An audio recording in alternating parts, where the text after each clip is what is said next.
What's the most calculated revenge you've ever seen? The day David stole my company, he left me with exactly $412 in my bank account.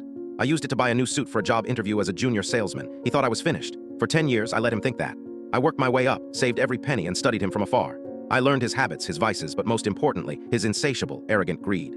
He believed he was too smart to be fooled. That was the flaw I would exploit. I created a ghost, an offshore investment manager with a flawless reputation and a mysterious background. Through a series of trusted cutouts and encrypted messages, I spent 2 years building this ghost's legend.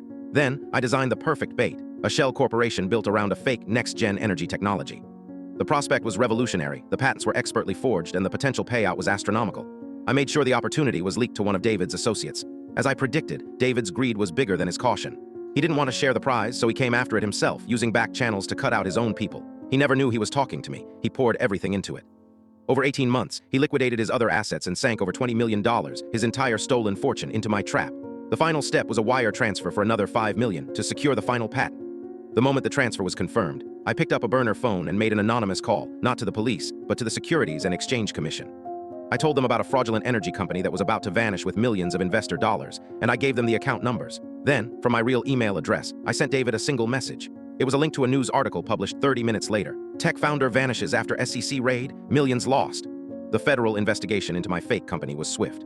But in the process of tracing the money, they uncovered the original fraud David had committed against me 10 years prior. His own panicked attempts to hide his illicit gains created a perfect trail of evidence right back to him. My old lawyer called me a year later. David took a plea deal for 7 years in federal prison.